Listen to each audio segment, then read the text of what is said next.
Brian, if you had all these friends that you were just tightly in relationship with, like you could just pick up the phone for no reason and call them and just ask them a random question, say, okay, bud, thank you, and then just hang up. And then you had these other things that was going on in your life. Somebody would call you and just encourage you, and you were just always surrounded by these people that were just so interested and in love with you. How could you quit that? We'd have to talk about that.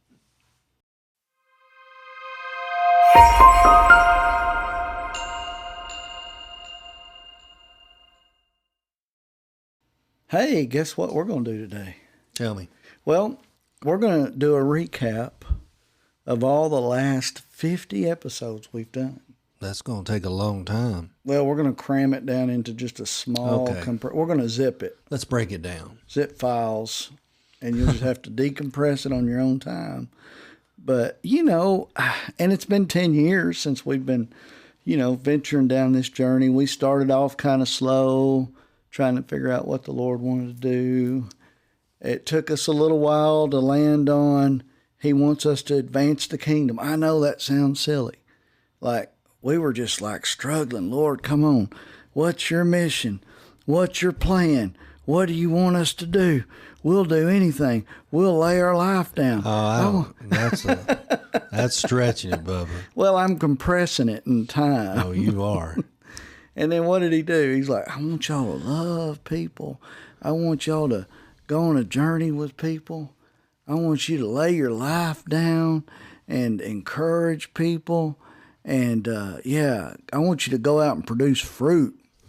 And we were like, man, that ain't it. That can't be it. Well, everybody else was telling us that wasn't it. So it was easy to want to agree with them. What's a plan B? What's plan B, Lord? Come on. I know you got another plan than that. You don't want us to just go out there and love people. That's sappy. I mean, come on. Surely that ain't it. Well, I mean, what it began to look like, looking back, is some people's perception of living for the Lord and making an impact on the kingdom is positioning themselves for the Lord to send a lightning bolt full of gifts, talents, and abilities and anointing, and then zap you with this superpower, and you go around and you just and you do all these good things, almost like a Marvel superhero. You do something there. If everybody saved one life, someone falling from a building, or someone saving someone from a burning fire of a vehicle on fire or something, how a superhero would do. And then that would make such an impact. Everybody would talk about, these superpowers, and all we do is go, well, that was the Lord. But do you like my red suit? Do you like my cape? And the Lord is going, no, I can do that. And occasionally I might do something similar to that. But I just want you to go in your world, in your family, in your home, in your work, in your church, or whatever your sphere of influence looks like in your community, and I want you to manifest and model a relationship with me to others. And that's just like, that doesn't sound super hero type of game plan. That doesn't have a ring to it, because being in relationships, if you're in a marriage, or if you're in relationships with people that demand communication, you're going to find out real quick that that's the hardest thing to do. Mm-hmm. Well, you just want to, you want to go tell everybody how to do things. Like, let's just go out and preach the gospel. Let's just get everybody saved, and let's just get her done. Let's do that shotgun. Yeah. You've heard me say this before. Jesus was building relationships, and as soon as he leaves, we just go back and start churches. I know people will hear that, and they'll start, bringing the crosses out. But I'm serious though. Like, he was really focused on, getting these men, prayed about it all night, got up the next day and he started picking them, you know. They were going out and getting their brothers. Hey, come. Hey, I just met you ain't never going to believe who I met. Can you imagine your brother coming up to you?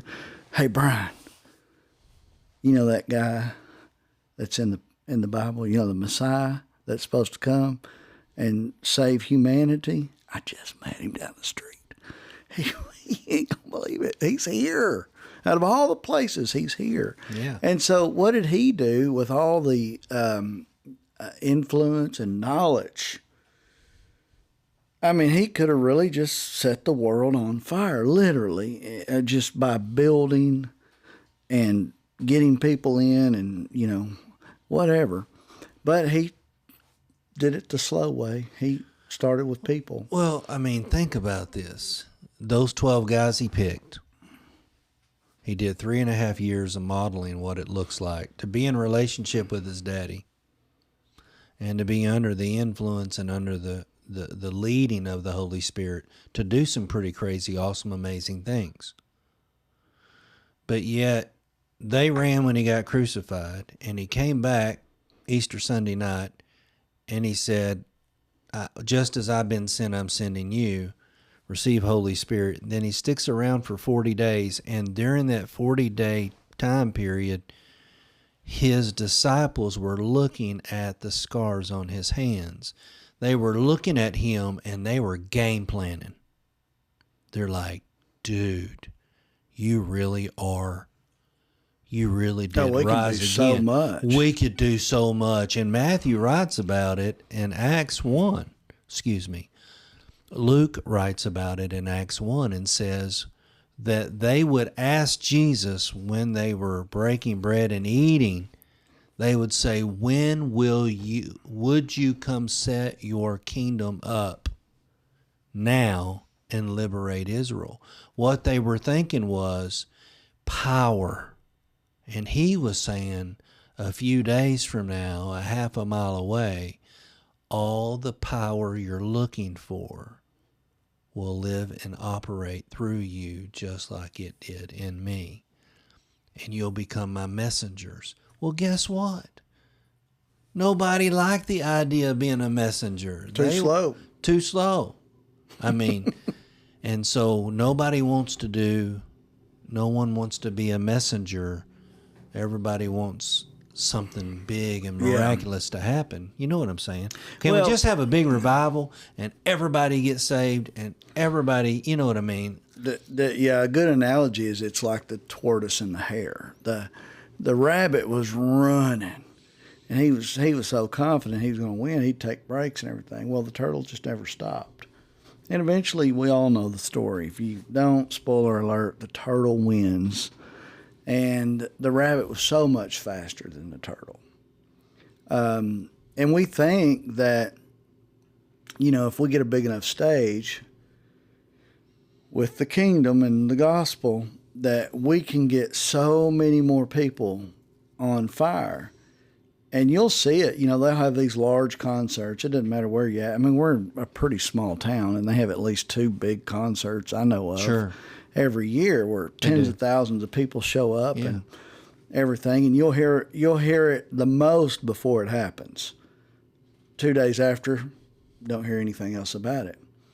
And you don't run into anybody really that was just like overwhelmed, just nearly fell out because of the power of God in them, and they've just transformed, Not knocking it, just saying.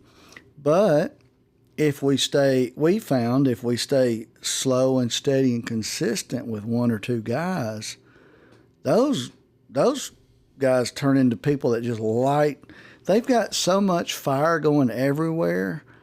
That's as a result of that relationship that you were in with them, that it's hard to measure how many people are being touched.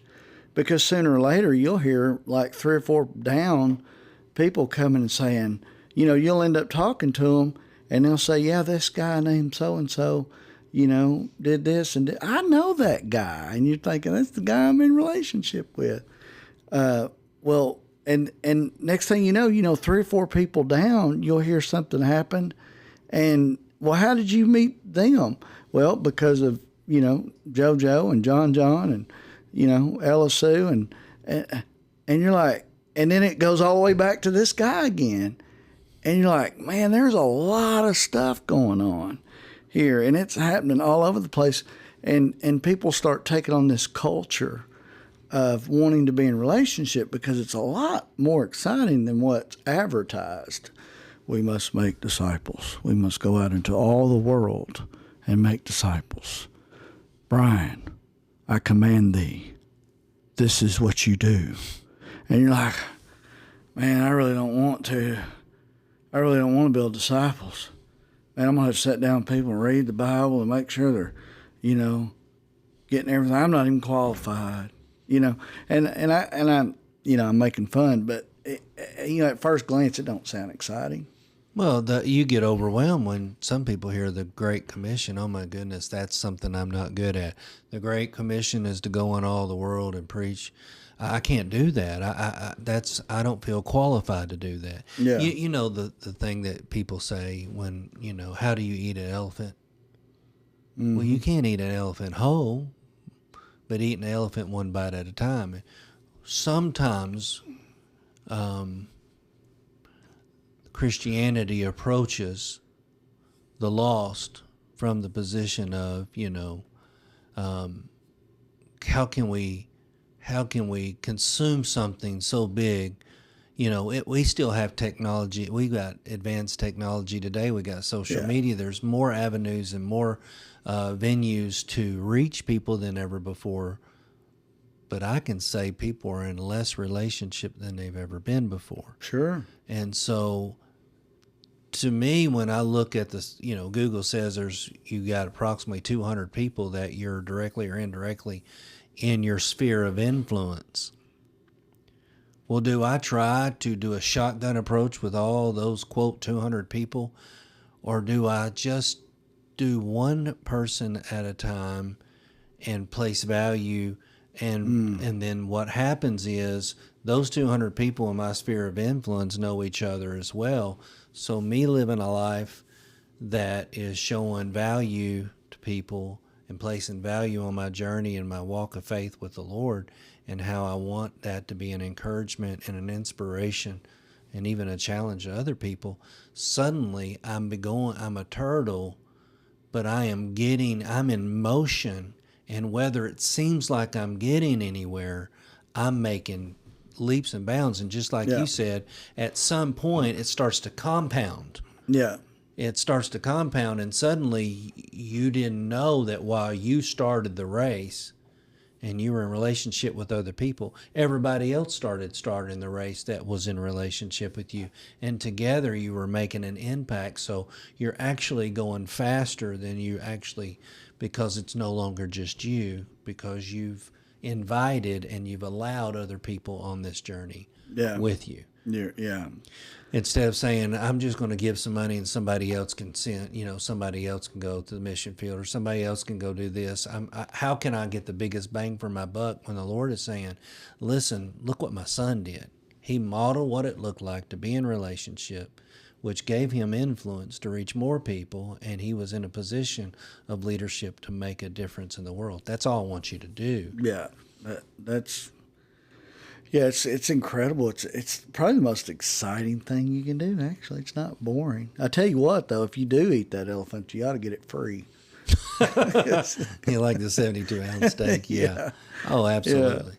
But, just before we started recording today, you had somebody say, hey, so-and-so? And they said, yeah, I know him. Well, he's not in church no more. And then, our producer says, well, man, they were like really solid in the church. They were like doers. And, well, they just got burnt out. They just, we're talking career Christians, adults, raised children all the way through high school, for college. 30 years. I've known them for 34 and so or 5 at some years. point they just come to the place and they're just like, I ain't doing it anymore. And we think we know the answer. We think that because there hasn't been an emphasis taught on just building fluid relationships with people. You wake up and the church has become an entity, like a person itself. So people will make comments like, man, I just ain't going to that church no more. They hurt me. Who was it?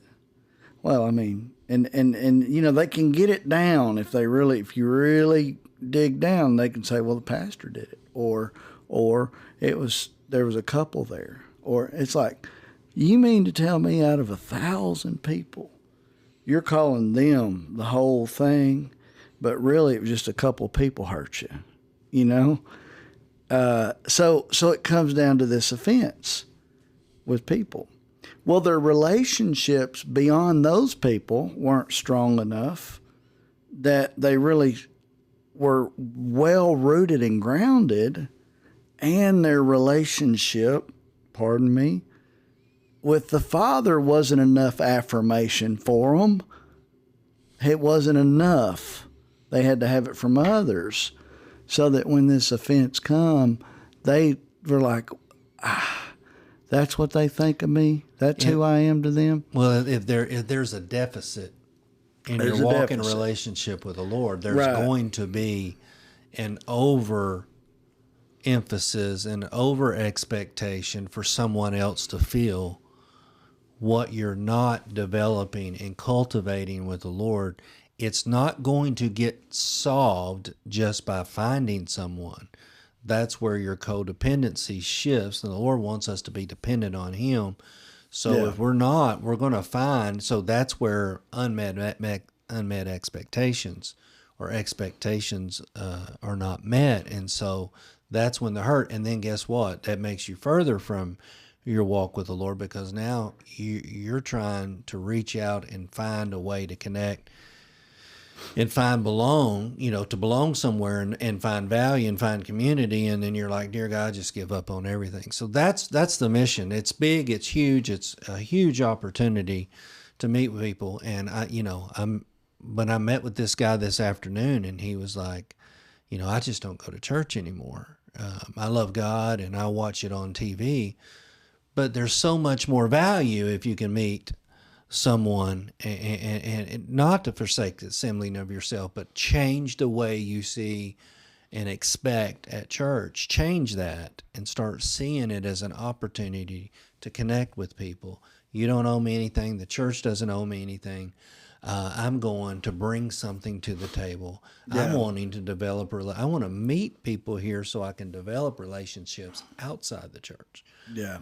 So anyway. Well, I've talked about this. What if we took the things that was most important?